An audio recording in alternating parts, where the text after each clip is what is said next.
Welcome to Restorative Discipline That Works, California's Best Practices and Strategies. My name is Jessica Berlinski.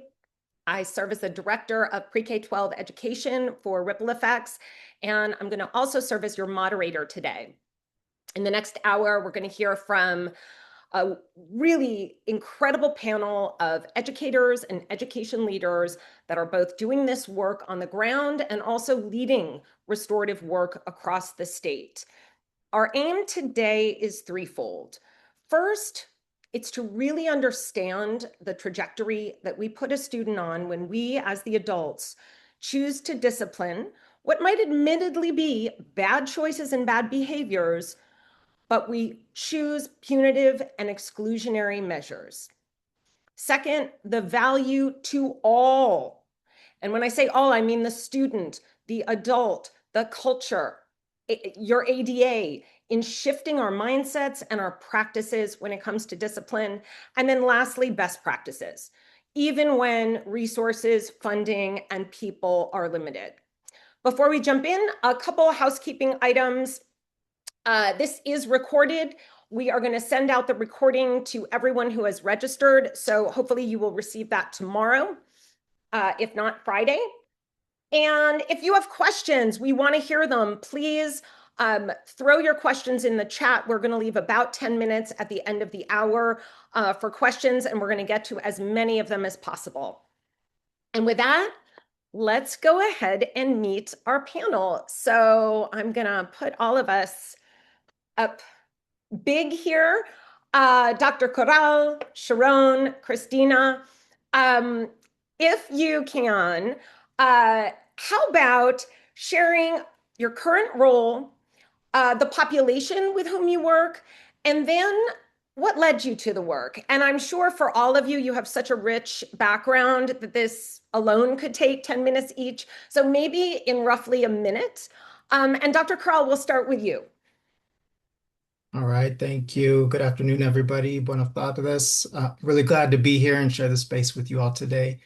My name is Michael Corral. I'm a project director and research scientist at UCLA's Center for the Transformation of Schools, where I lead the California Reach Network. So we work with districts across California, the Bay Area, Central California, LA County, San Diego County, to figure out what it actually takes to move away from exclusionary discipline as a default adult response and toward approaches that are more restorative, that are grounded in evidence, and that keep young people connected to school. And as far as what brings me to this work, honestly, it's always, I mean, all of us, I think it's always, there's a personal and a professional aspect of it. Previously I was a classroom teacher. I was a school building leader. I'm also a first-gen high school and college graduate. I'm also the proud son of undocumented Mexican field-working immigrants. So throughout life, I've seen in a very up close way how systems lift some young people up while consistently pushing others down. So I say all that and bringing it back to the Reach Network. It exists because we believe that pattern is something that can be changed, but it does require honesty, responsibility by all of us, myself included, and the courage to build something different. Wow, thank you. Thank you. It was powerful. Sharon, I'm going to throw it over to you. Hello, everyone. My name is Sharon Green, and I am the Culture and Belonging Manager for Para Los Niños Middle School. It's actually a small charter network, and we have an elementary school as well. But these days, I have been supporting our middle school. And when it comes to this work, I like to think that I've been a restorative practitioner my whole life. But about 15 years ago, I learned that it had a name called restorative justice.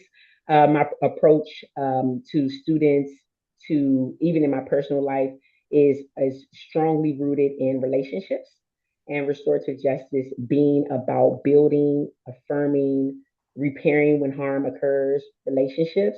It really spoke to me. And when I was teaching in Watts 15 years ago and I saw it work in real time, that's when I knew, okay, I want to learn more about this. But yeah, even when I was in high school, I was a peer mediator. I've worked with teachers to help students resolve conflicts. So when I found myself in Watts as a dean of discipline, learning about restorative justice, learning about the restorative approach, I really dove deeper into that learning, and here I am today. Happy to be here and thankful for the invitation. Fantastic. All right, Christina. All right. Hi, everybody. Great to have you all here. I'm excited to be here with this incredible panel. I am currently a client success director with Ripple Effects, and basically what that means is that I help people like Sharon. She's one of my leaders that I work closely with, all the way down to her end users across the country. Very heavy in California, but everywhere. Using our programs, making planning for our programs, evaluating data so that they can speak to the work that they're doing. And so prior to being with Ripple Effects, I was a district leader, was a social emotional learning specialist in a district with 40 schools. And part of what we did, and I'm going to talk more about that as we go through this webinar today, was restorative work. And I had always been really connected to that work, to collaborative problem solving, to really connecting with kids and getting to the why and getting to the how. And like Sharon said, just the power of those relationships and how to be really intentional. And how do we build that intentionality across our systems and our structures to really make big impact for our kids. So really excited to be here. My background is in mental health. I'm an MSW, but I'm also a certified teacher, K through 5, special education, certified school social worker. So I've kind of done a little bit of everything. So hopefully I'll be able to speak to all of you because I've been around for a while, but just excited to be here. Oh, that's awesome. Thank you, Christina. So we're gonna start with you, Dr. Corral. I wanted to kind of ground us today and start by making it as clear as possible what the impact of suspensions, even one suspension, has on a student. And so I'm wondering if you could kind of kick us off and just lay that out for us. Yeah, of course. So this is, at least to me and my colleagues, this is the right place to start the conversation, because I think there's a widespread belief that suspension is this simple, easy, clean pause or a timeout where we send the student away, they reset, and magically come back ready to learn. That's really the mental model that many educators and system leaders carry. And that was true for myself. So when I speak these things, I also speak as my previous role as a classroom teacher. But the evidence tells us a very different story. And so, as we can see here on this slide, research consistently shows over and over and over again that even a single suspension is associated with lower academic growth, a reduced sense of belonging, a higher likelihood of dropping out, increased contact with the juvenile justice system. And then those things just compound on one another. So a student who is suspended once, and this is kind of the topic of the sentence here, is significantly more likely to be suspended again. And then we start this cycle and we see it over and over again. But here's the piece that I think gets missed most often in these conversations. Suspension isn't just an academic issue. It's also a health issue of mental and physical health for young people. So students who experience exclusionary discipline, they also show higher rates of stress, anxiety, they have trauma responses, and then there's long-term mental health impacts that come along with that.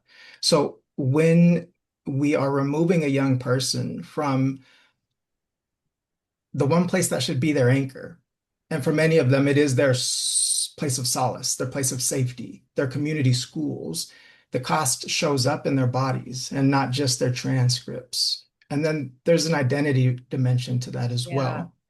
So when a student is told, like, through the way we treat them and speak to them and the actions we take on them, that they don't belong here, especially young, little, we're talking 4, 5, 6 in California TK, they can start to internalize that messaging. And then they begin to see themselves as that kind of young person, that child who gets kicked out, who doesn't belong. And that becomes a part of their self-concept of who they are and what they are going to be the rest of their academic careers and then adulthoods. And that's really, really hard to undo. Wow. Yeah, and I saw that in my son's kindergarten class with a little boy, and it was really heartbreaking to see. Um, can you speak? I think it's also really important to speak to the disparities, right? The disparities as we do this work, really being hyper aware of our proclivity as adults to suspend or punish certain student groups more than others. Yeah, of course. And that's what brings me so much into this work is, transparently the identities that I carry into it, the experiences that I've had growing up. But I say all that with this next slide here, and the point that we can't look at this data honestly without naming who is most affected. Because the saddest part of all of this is exclusion and punitive punishments to young people doesn't harm everyone equally. So here we see students in foster care that are suspended at 4 times the rate of the average student. We see persistent, well-documented disparities where Black students, Native students, and students with disabilities are 2, 3, 4x suspended times the rate of their white affluent peers. And then these patterns hold whether you look at it across urban context, suburban and rural schools. That's one thing that we've tried to disaggregate California's data to say, is it happening in one hub, in one situation, one context, and it's universal. And then it's even across elementary, middle, and high schools. So these patterns hold regardless of the racial composition, of the setting, of the context, of the age of the school. So I say all that with the reality that the ongoing analyses and observations we're making on school exclusion data across California is telling us over and over that they're not random outcomes. They reflect truly systemic decisions about how we as adults interpret student behavior, and then whose actions get labeled as a problem and whose get met with understanding and support. And then that's really the gap that we have to try and close right now. Well, thank you. And there's something about that slide and just seeing even the graphics of the students that is hard to look at. So moving towards your work and addressing this as exec director of the Reach Network, you shared a little bit about kind of the mission. You're working to lower suspension rates, prevent punitive practices, and to generate recommendations to expand restorative efforts across schools statewide.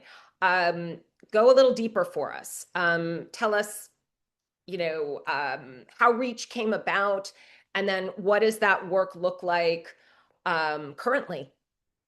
Yeah, so the Reach Network really started with a pretty simple question. If we know there are disparities in how students are disciplined, are we willing to actually face those disparities and realities and do something about it? So that all started about 2.5 years ago. Our team at the Center for the Transformation of Schools had the opportunity to partner with then Senator Nancy Skinner, who had really been kind of charging and leading this work to limit suspensions for willful defiance.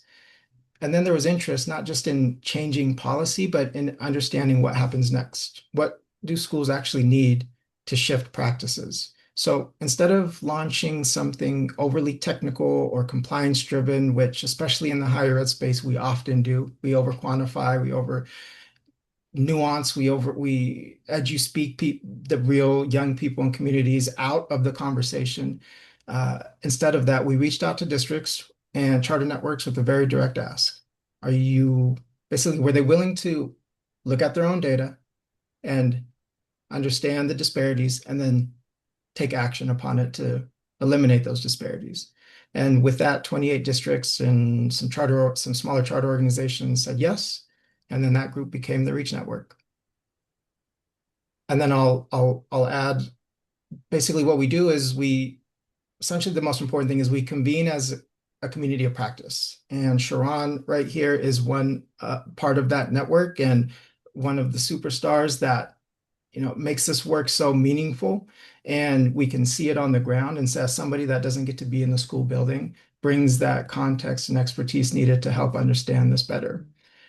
And in those communities of practice, they share what's working, what isn't, and kind of pressure test each other's strategies and ideas.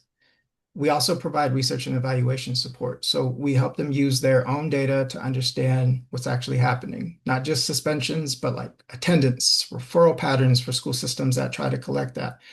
What's driving numbers and disparities, and even how are their professional development minutes lining up with the missions and values and ideas that they're trying to eliminate, right? Because when we don't invest in something, we generally don't really value it that highly.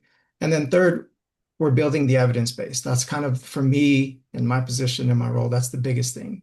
The ultimate goal is to demonstrate that restorative practices, when they're implemented with real infrastructure, actually change outcomes. Not just the climate survey that we see on dashboards, but genuine, authentic academic engagement, attendance, sense of belonging for the young people.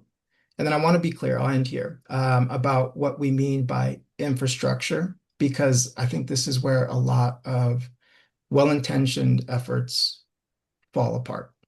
We've seen districts, including the ones we're working with, where the entire restorative practice operation is one person, Sharon, on a stipend covering 10 school sites. That is not infrastructure. That's a setup for burnout, for failure, for fatigue. We can't expect 1-2 people to carry that burden on their backs. And then policymakers and community members will say when that happens, see, it didn't work. Let's move on to the next thing. No, that's couldn't be further from the truth. It didn't work because the systems that were built around it, not because of the actual act of building genuine community and relationships with young people. So a big part of REACH does help or support districts think about sustainability, because it's not just what they're doing right now and the power and the energy we see, but how are they going to do that moving into years 2, 3, 4, 5, and 6, or when the funding ends? How does that work sustain and continue when the new leadership comes into place, a new superintendent? And that's kind of a lot of the kind of legacy things we're thinking about downstream. Well, that was really thorough, and you surfaced a lot of big challenges with this work. And so it's also a great segue to you, Sharon, and to hearing about what this looks like on the ground. You are one of the 10 districts and CMOs selected to be a part of this effort.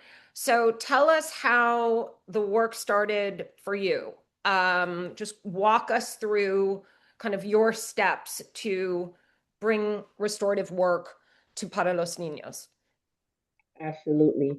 So for us, the grant supports our teacher leadership work. As Michael spoke about sustainability being a really important, probably one of the most important parts of a strong restorative justice program, is that it does not live just with one person, that many people take ownership of what it means to truly be a restorative school.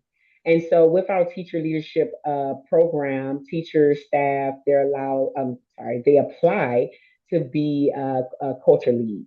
And our culture lead program is just really about building the capacity of our teachers, our counselors, other staff members to really hold on and build that restorative school culture. And so we do this in 2 ways. In our proactive work, which is really the work that we do in the classrooms. That's our tier 1, direct instruction, our SEL integration, restorative community building, so community building circles. And then, of course, we have the reactive tier 1 work, which is our restorative reflection, which I'll talk about a little more today. And so basically, it depends really on the primary role of the culture lead. So if the culture lead is a teacher, then we focus more on building their capacity to build curriculum around restorative justice that happens in the classroom. Really, that tier work in class work. And then if it's a counselor, or like this year, we have an operations lead who is our culture lead. We decided to focus more on out of the classroom, which is our restorative reflection program. And so, with our restorative reflection, when I first got to the school, I observed, at that time, it was actually called supervised reflection. It wasn't restorative reflection. And I observed, I said, okay, you have the space, you have the opportunity. What are you doing with students when you bring them to this reflection? And at that time, there was a list of like 10 questions just written on a board. And students came in, they sat quietly, they completed the reflective questions, and they left. And so to me, this reflection was more of a punishment. And I want to be clear, when we talk about restorative justice, sometimes we hear people say there are no consequences. And that's the problem with restorative justice. And I want to be clear that restorative justice does have consequences. The consequences are not intended to punish students.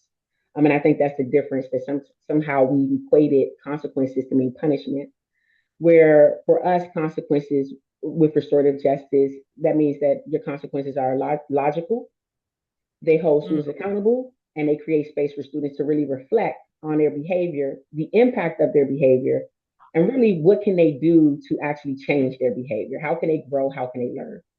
And so when we shifted from a supervised reflection to a restorative reflection, our focus was how do we find a program that will offer the opportunity for students to learn?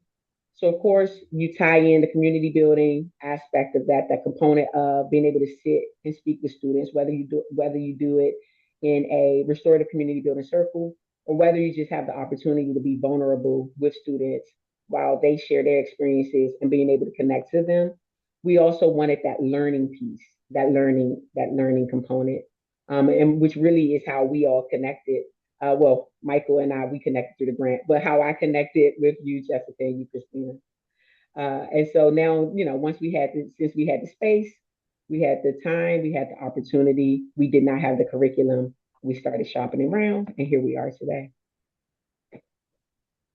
And so walk me through, if you would, kind of a scenario, right? Like, I think you shared with me, and if I have this wrong, forgive me, but there were some students who were caught drinking. And walk me through how you established accountability, but at the same time had the reteach and then the reconnect. Like, paint that picture, if you would. Sure. So for the most part, when students have challenging behaviors, they're assigned to the reflection where they might research a topic and have to do a presentation. They can use multiple sources, including ripple effects.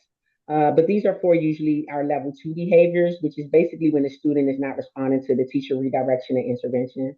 But when it's more serious, like level 3 or 4, that's when I use the individual small group playlist creator to assign lessons. So for the students who had consumed alcohol, they basically snuck alcohol on campus in a water bottle and had a little mixture. They were passing it around.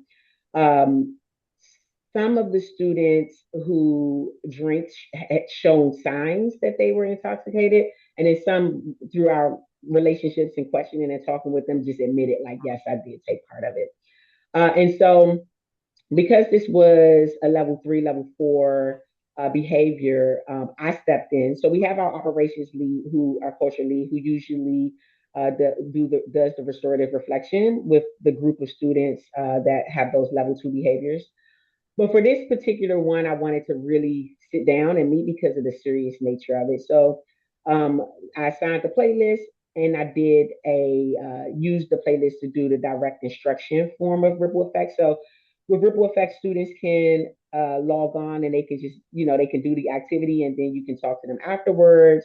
They have some questions, some document. You all have worksheets that students can use to kind of like reflect on what they learned through the lesson. But in this case, I wanted to use it more as direct instruction.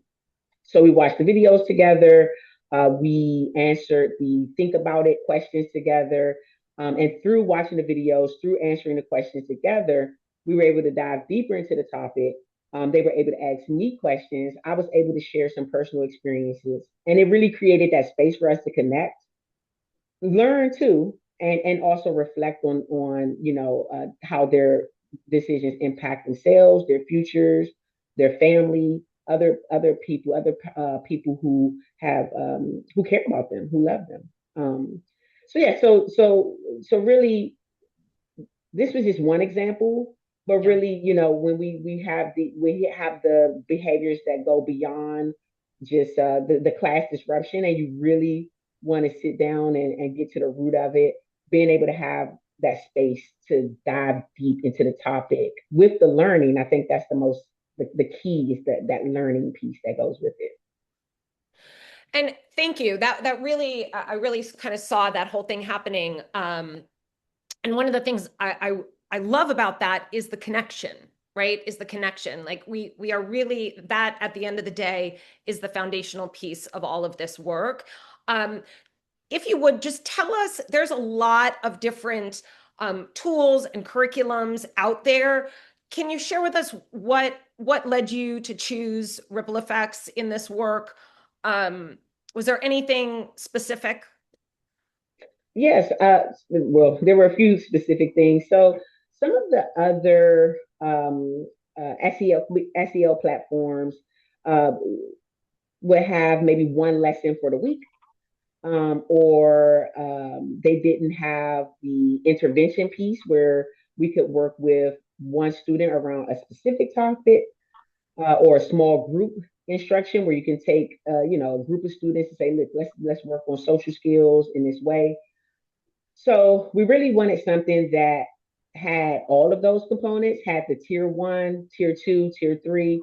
The tier one in terms of we can do some proactive work where we teach social skills to students.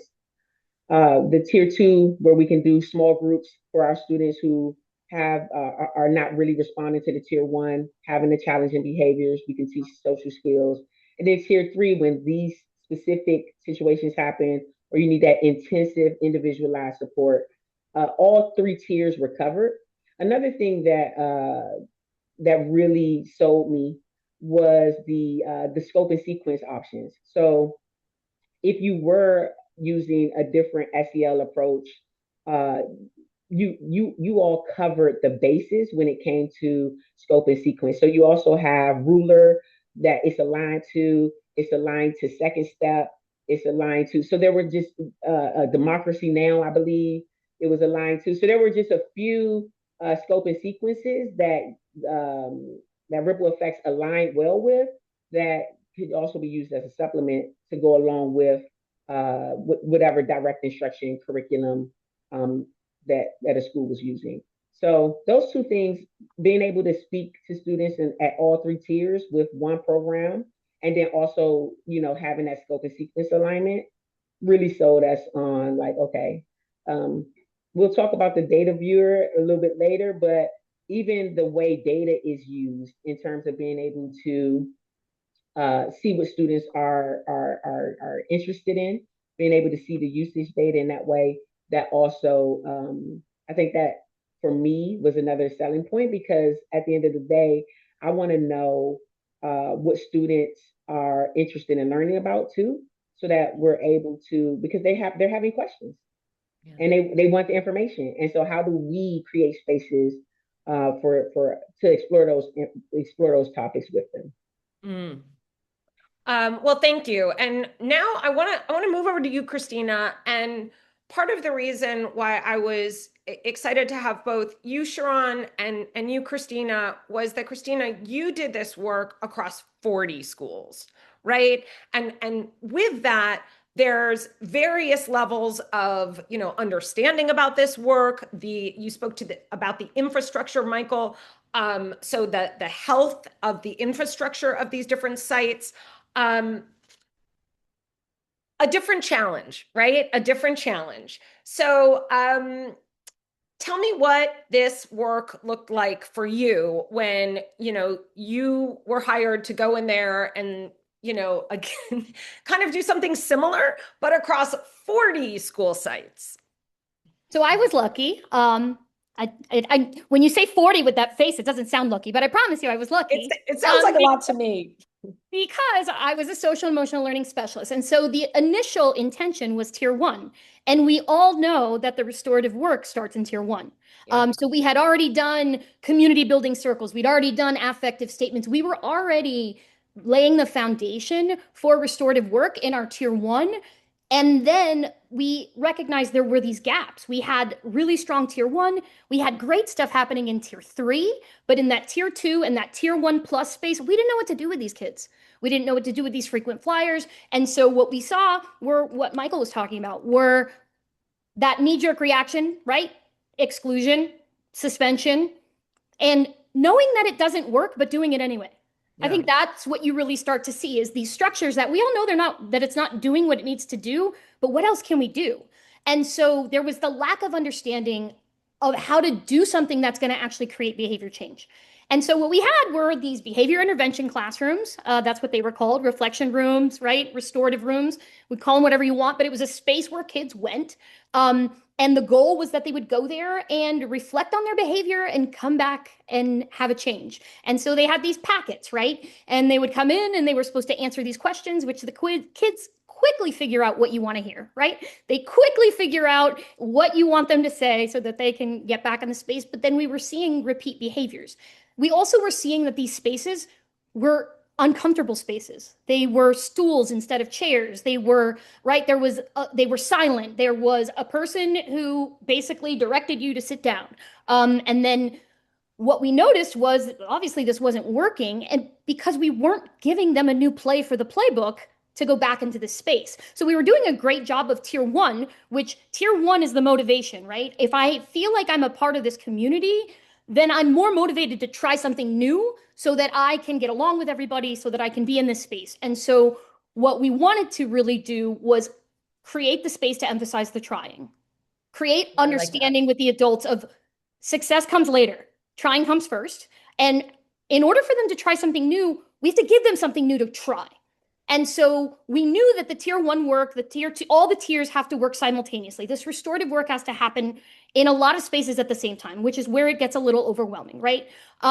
But when we were looking for something, this was the experience where I was, and I've noticed it's pretty similar working across the country in a lot of spaces, is that our neediest kids tend to be in the spaces with the interventionists who have the least education in behavior. They have, we have a tendency to get somebody who's willing, somebody with relationship skills. These people are incredible people. They're great at interacting with kids. They really care about kids, but they don't have the set of practices that you really need to be able to create change. So we were exploring, kind of like Sharon was saying, what do we put in this space that's going to really empower these kids to try something new? Because we've created these communities where we really expect that to happen. And so that was where we went to ripple effects, because hundreds of topics, okay? So we knew we didn't need, in a perfect world, we'd have the money to employ counselors, social workers, certified teachers in all these spaces where we're providing intervention, but that's just not where we were at. And so how do we build capacity with these people who are showing up every day, spending time with these kids? And really what we found, a lot of them had great relationships with the kids. So it wasn't a lack of relationships. It was just they didn't have the tool that was evidence-based to really give them, something else to do. And so Ripple Effects was pretty plug and play. We were able to get these, all of these staff members trained on using the program. That was the easy part. What we wanted to do was build the structures around it to make sure that experience was restorative. How do they enter the space? What do they bring? How do we create these spaces? And then making sure that we have an opportunity to really let them explore the program. What we found about the program was there were some kids who really needed a reteach, right? There were some kids who just didn't understand how to handle that situation. There were some kids who were testing a boundary, and they wanted to see how this environment treats me when I don't do what they want me to do.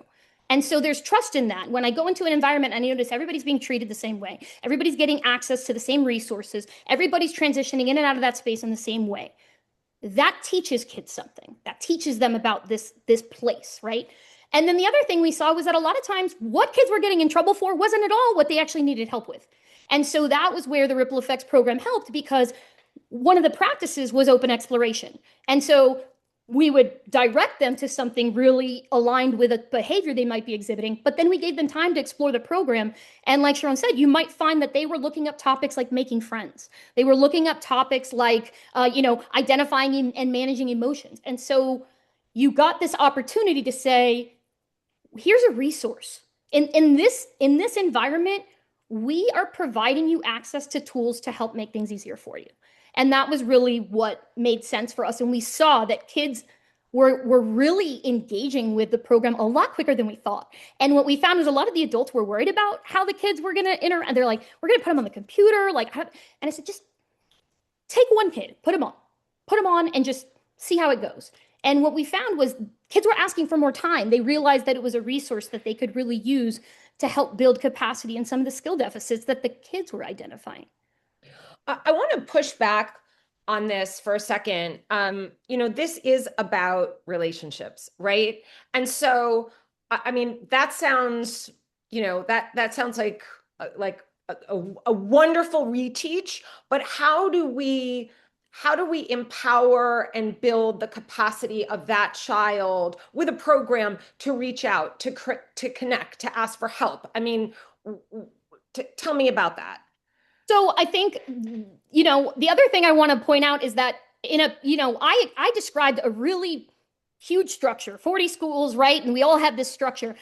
I've also worked with campuses that the person doing this work is the school secretary.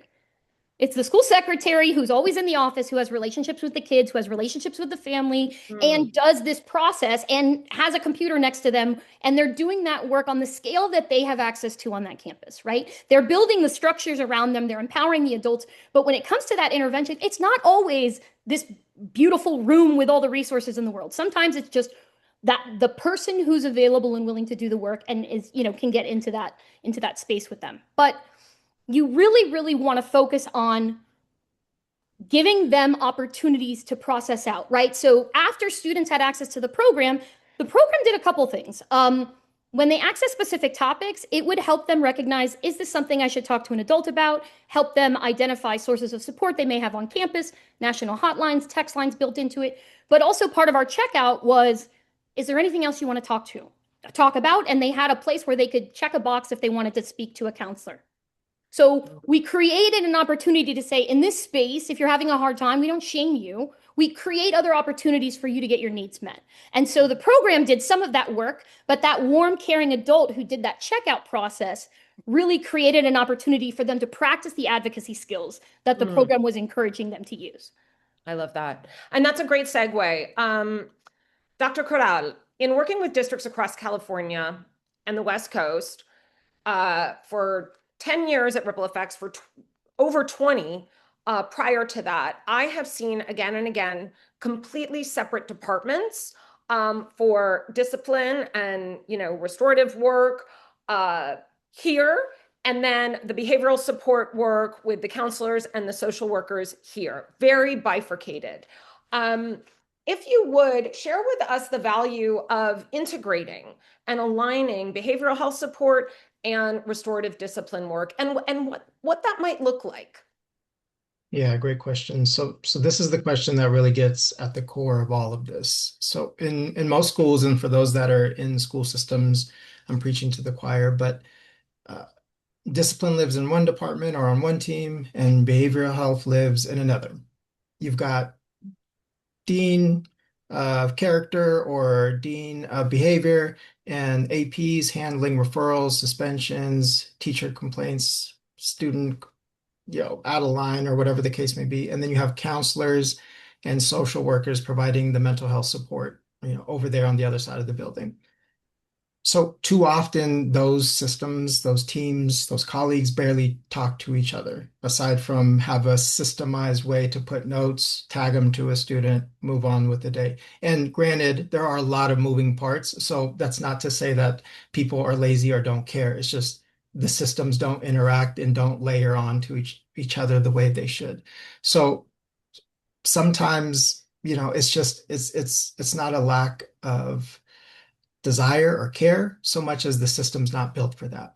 But on top of all of that, many of our mental health and social work providers are so stretched thin, carrying overwhelming caseloads that they don't even have the capacity to truly support the full community of young people that they were hired and that they trained to serve. So the research tells us, and for those of us that are in school systems right now, you don't need the research. You anecdotally know this. Students showing up in the discipline office and the students that are most in need of mental health supports, they're the same student. The behaviors that adults often respond to us, what we use suspensions and other punitive practices for, the things that we label as defiance or disruption or conflict or whatever.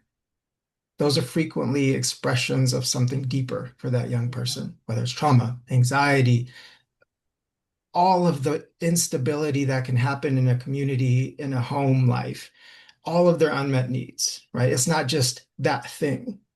Yep. It's the things that are 3 layers deeper than that. And so if all we do is respond to that behavior that we see right now in this moment without ever addressing what's underneath it, we haven't solved anything. We've just managed that symptom, or we think we've just managed that symptom. So to speak to integration, I could give a few concrete pictures or examples of what we're seeing with the Reach Network. And a lot of the Reach Network, honestly, too, is us learning what's happening, what's working, what challenges, what barriers are in place from our colleagues that are in the school systems, our Reach Network LEA partners. So one example first, it looks like weaving restorative practices, and Sharon spoke to this, into their existing frameworks, whether it's MTSS or PBIS. It's not creating a whole new thing. It's not, oh, now we're doing this other thing, this other behavior model, but making restorative approaches the behavioral and social emotional layer of the multi-tiered system, if that's what you all use. So at tier 1, that means building a culture of belonging intentionally, so conflict is less frequent.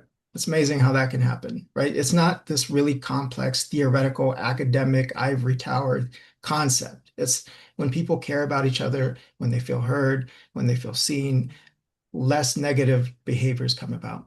Something as simple as community circles, morning check-ins, structures where every student has a relationship with a trusted adult. Like that sounds very simple, but when we look at some of the survey data, it's very jarring to see how many young people feel like they don't have one adult in that building that they can trust and go to.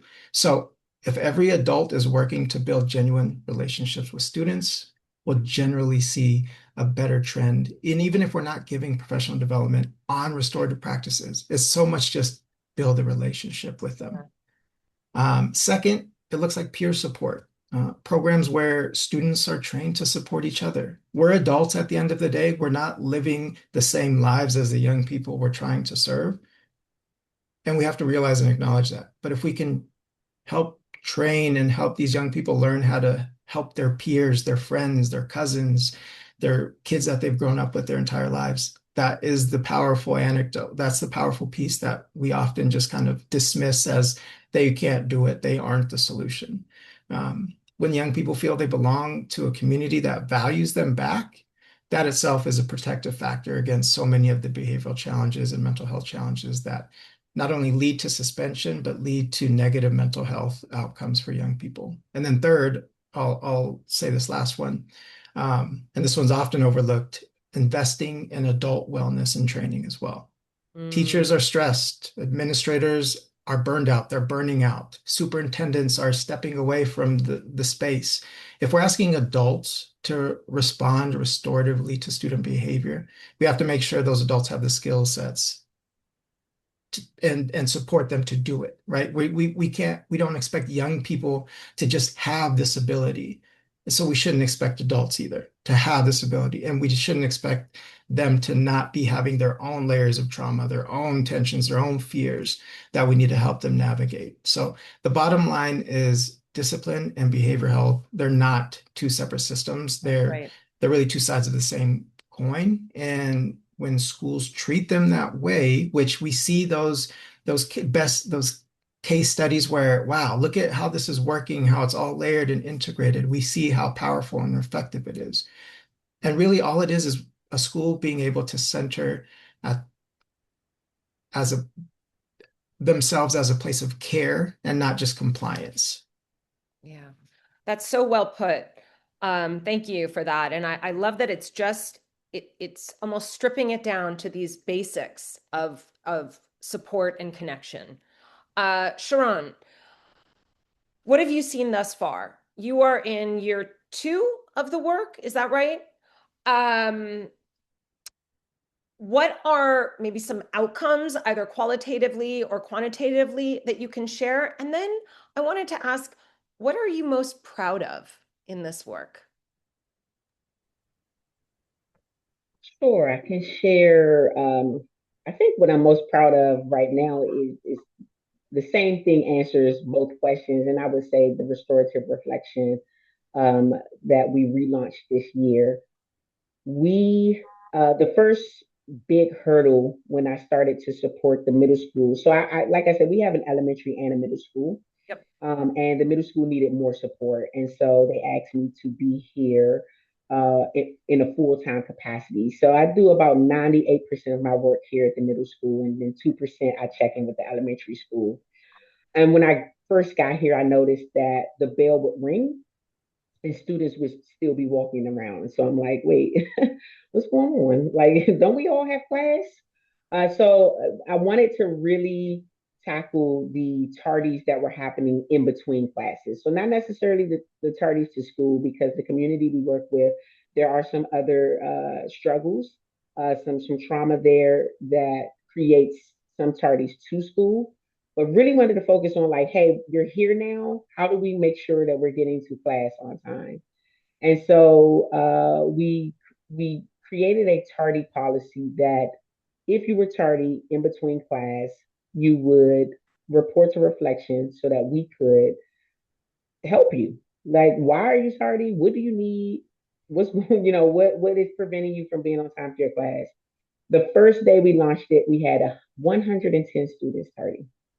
And so, and by the way, our school is about 300. And so a third of our students were tardy that day.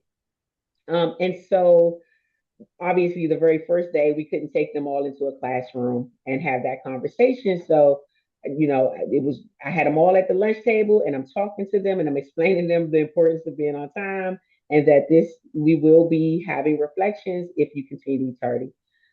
Over that week, dramatic drop, we got down to the 30s. The next Over the next few weeks, we saw the ups and the downs. We would jump to 50, we would come down to 30, we would get to 20.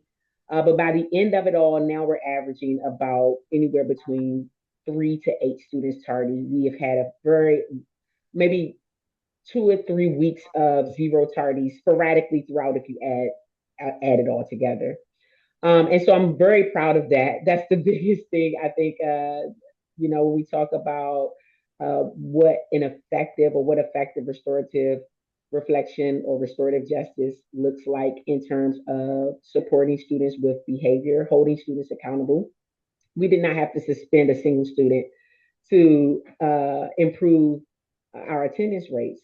We just needed to sit down and talk to them. So one thing we found out, they would say, is that teachers are sometimes letting students in when we're trying to get out. So having a traffic jam at the door. So they called out a number of things. And from there, I was able to email teachers like, hey, I spoke with the students. We had a circle. Once I got the numbers down from 110 and I could have a circle with students, um, I would email the teachers and say, this is what they're saying the issues are that are affecting them and impacting them, their attendance. And so that's what I'm most proud of. I think another outcome is when I met with you all and you showed me the data viewer. And so the data viewer really there were features that I didn't know were there. And so I'm so glad that you all said like, hey, would you like to meet and like just check in and how are you using the program? Because This is of ripple effects. this is ripple effects. Because when we did that check-in, I saw that students were selecting topics that were not from the scope and sequence. So again, we use it in a couple ways. Like we have our scope and sequence in our SEL class. that we align to ruler because we also use the ruler approach, UCLA again. And then we have our, our challenging behaviors. So then we assign playlists. So that's the other way that we use it. So we had that data. But then we saw that there were topics that students were looking at that had not been assigned, whether it was through the scope and sequence or through a behavior, topics like abandonment, abuse in dating, betrayal, depression, trauma. Those are some of the top personal topics that students were looking at on their own. And so when we think about that, we think about how do we dive deeper into that in a way where we leverage this data and use it as a roadmap for school culture. So we identify these specific challenges because if students want more information about it, it matters to them. And then we either build some of these topics into our scope and sequence, or we have a strong social work department. So we do PSAs and say like, hey, if you are dealing with depression, we have social workers here. Or we use community building circles to just even talk about what is depression, what does it look like, and how we can support one another, and how the adults can support students. And so those are our next steps with that data. But when I think about outcomes, I think about it in terms of what we specifically saw in reduction to those tardies. I'm really proud of that, really proud of our restorative reflection. But then also I look at the next steps and how this program can continue to help us build that strong restorative culture. Yeah, and it's almost it almost dovetails beautifully with what Michael spoke to, which is that, so often there's root causes. Like our kiddos are going through stuff that we do not always know. And, I think, oftentimes they, might feel shame about or might not have a language to talk about, et cetera. So having just, right, that insight into what some of those things might be, I would imagine, and you spoke to it beautifully, Sharon, helps you help them. Christina, so I also have one eye on the clock here. I know we are getting towards our hour, and I'm going to do a quick look in the chat to make sure there are no questions from our attendees here. Am I missing any? Let's see. Okay, no questions. So let's go back. And Christina, we've talked about this reteach, right? And the necessity for it, what the process surrounding it. But I want to talk about repair. So what does that look like, and what's critically important for that to be effective? Yeah, and I think the repair is in my heart, it's often where the train goes off the tracks, and that's why it's so important to me, because this is where your whole system has to work, right? A lot of times we get them in that space. They're with someone like Sharon, who's great with relationships, gives them the teaching, gives them everything they need. And if they return to an environment that is triggering, that isn't welcoming, that shames them for the past, right? We are just kind of throwing the playbook out the window. And so the attitude of the adults, the understanding of what they're going to get when they go into these spaces, they have to have a baseline understanding. If they're going to this reflection room, what are they going to get there? And what is the expectation of me when they return? Because we see people, you're back already. Well, I hope you learned something, right? Like, and it just immediately triggers. Or we see a student return ready to try something new. And maybe it's an apology. Maybe they are trying an apology with somebody that they've just had an issue. Usually it's the adult in my experience. And the adult's like, well, that wasn't even a real apology. Or that didn't sound genuine. Or they made you do that, right? And what I used to talk a lot with families when I worked on like teaching these replacement behaviors is that they got to fake it till they make it. And they're also protecting themselves. Because if I go in and I pour my heart out to you with an apology and you reject me, that is really damaging. So sometimes that fake apology is really just them testing you to see how you're going to respond to apologies. And so the way we respond to students when they try these new skills, when they approach the reteach in our environments, really tells them whether they should put that tool in their toolbox, whether that actually works, whether that actually matters, whether this place is actually a place that expects you to make mistakes. That's something I talk about. I expect you to make mistakes. That's why you're in these environments, is so that we can teach you all kinds of things. And in this place, when you're having a hard time, we bring you in and we figure out what's going on and we support you. We don't reject you. And so what we see happen a lot of times after the reteach is we don't give them attention when they're doing all the good things, right? I've seen PBIS, right?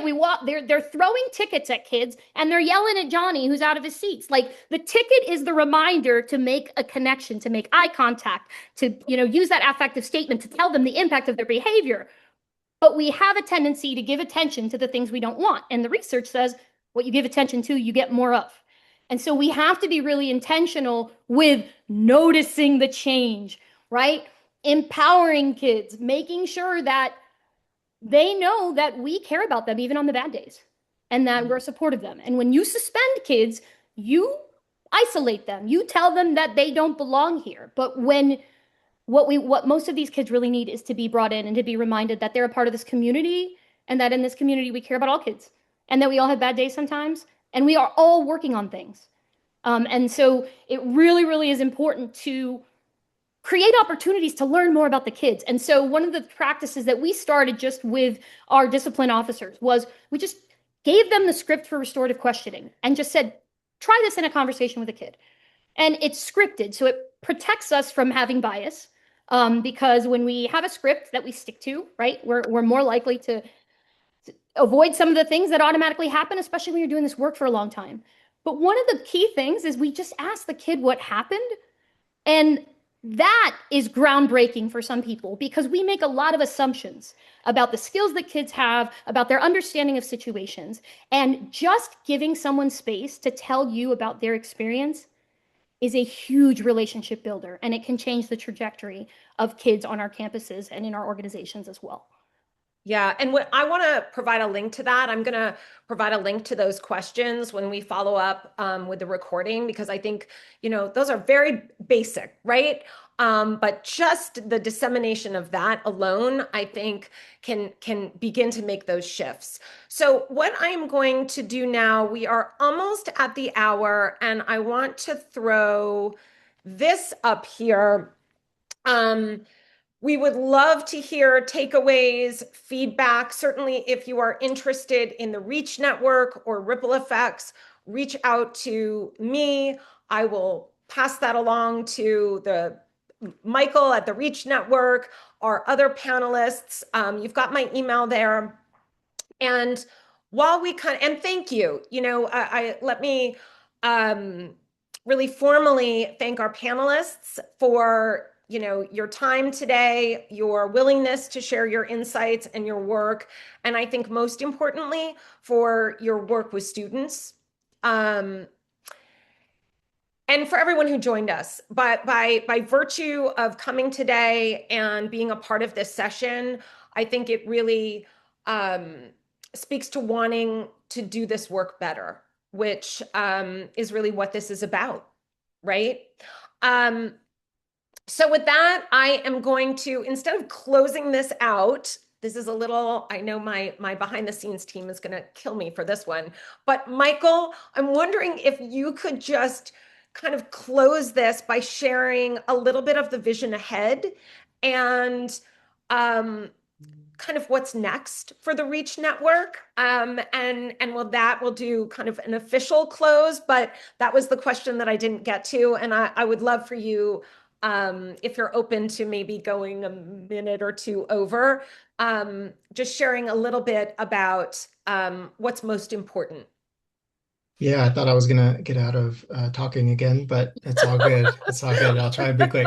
So, three things I'll say. First, and this is building on something that Sharon had brought up earlier, we're working to overcome this misconception that restorative means no accountability. I'm trying to phrase this really quick. Facing the person you've harmed as as a 10, 11, 12, 13, 14, 15, 16, 17, 18-year-old. And then repairing the relationship is a much higher level of accountability than being sent home for 3 days. Second, we're starting to see this replacement phenomenon in California, where yes, K through 12, we've banned an objective category of suspensions of willful defiance, but total suspensions are back where they were pre-pandemic. So what we're coming away with is that banning a category is not the same as changing practices and beliefs and mindsets. And then third, I say sustainability. ESSER funding is gone. We're seeing state level funding and resources sunset and shift. And usually when budgets tighten, this work is often the first to go. So we need to think differently about long-term funding, sustainability, including mental health, departments of public health, the fee schedule, the resources that are out there that we often just don't get because we don't know about it. And so, and then I'd say ultimately, this is from the very beginning, this is an adult mindset shift. This isn't a young person problem. These are the same young people that they've always been. So we have to really move from this idea of what are the rules that this young kid is breaking, and what does this young and move to something of a mindset where we're asking, what does this young person need right now? And that's the culture change that it's going to take. That is, I apologize for going back to you when you thought this was ending, but that was such a perfect, powerful, and beautiful way to end this. So again, I thank you all. And I think we are out for today. And, you know, I'm just very honored to have facilitated this with all of you.